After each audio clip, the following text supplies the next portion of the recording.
BJP सांसदों का केजरीवाल पर प्रहार, दिल्ली सीएम पर लगाए कैसे आरोप, दिल्ली के लिए लाए अध्यादेश को बीजेपी सांसदों ने क्यों बताया जरूरी। अरविंद केजरीवाल के पुराने लिस्ट और वर्तमान में उस लिस्ट की समीक्षा। लिस्ट किस चीज की? अरविंद केजरीवाल के द्वारा दिए गए भ्रष्टाचारियों के सर्टिफिकेट, प्रमाण पत्र, जिन जिन को अरविंद केजरीवाल एक सस्ती कलम खोस के, टोटी जैसी चप्पल पहन के, ढीला ढाला शर्ट पहन के, मफलर बांध के सिनेमा में जिस तरह से ड्रेस डिजाइनर होते हैं, जो अलग अलग कैरेक्टर के लिए अलग अलग ड्रेस बनाते हैं, उनको ड्रेस डिजाइनर कहते हैं।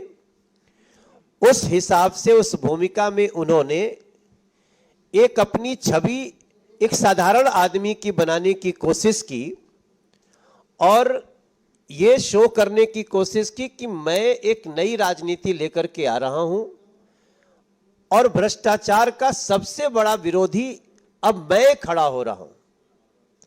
इसके बाद उन्होंने बहुत सारे ऐसे नाम दिए जो नाम ये कह के दिए गए अरविंद केजरीवाल के द्वारा कि ये देश के भ्रष्टाचारी हैं।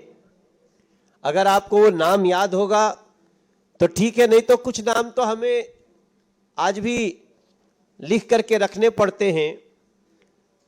शरद पवार जी, सुशील कुमार शिंदे जी, पवन बंसल जी, पी चिदम्बरम, सुरेश कलमाड़ी, वीरप्पा मोइली, सलमान खुर्शीद,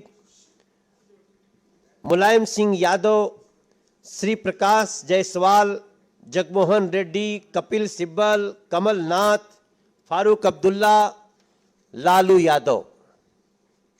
अभी और भी बहुत हैं जो मैं समयाभाव में नहीं ले रहा हूं। इनको अरविंद केजरीवाल भ्रष्टाचार की प्रतिमूर्ति मानते थे और अचानक वो व्यक्ति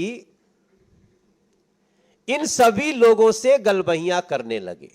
पीछे किसी पत्रकार ने अरविंद केजरीवाल से इंटरव्यू में ये बात पूछी, जैसे मैं ये लिस्ट बता रहा हूं वैसे ही रखते हुए, कि ये लोग तो भ्रष्टाचार की प्रतिमूर्ति थे आपके अनुसार, फिर आप इनसे आज गलबहियां क्यों कर रहे हो, आप इनसे क्यों मिल रहे हैं? तो अरविंद केजरीवाल का जवाब था कि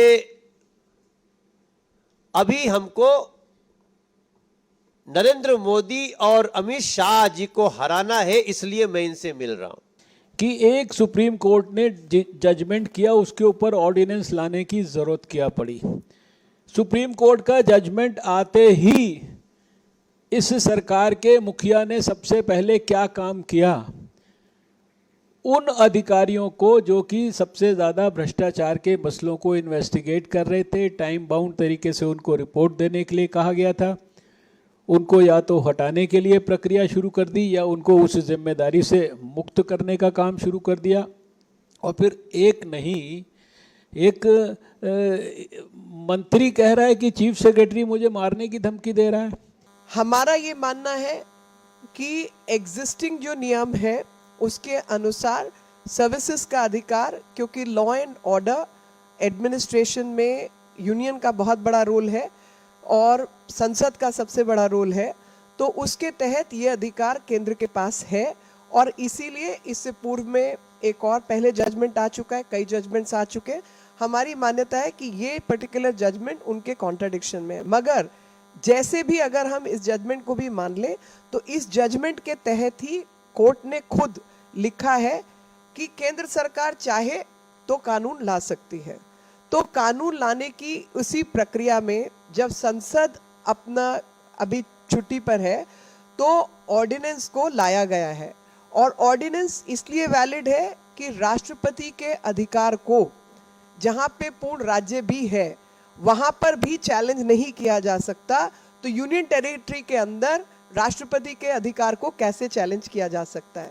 सबसे बड़ी समझने का विषय जो है कि ये कंट्रोवर्सी बनी कैसे, तो ये कंट्रोवर्सी बनने के मूल में जो कारण है वो भ्रष्टाचार है।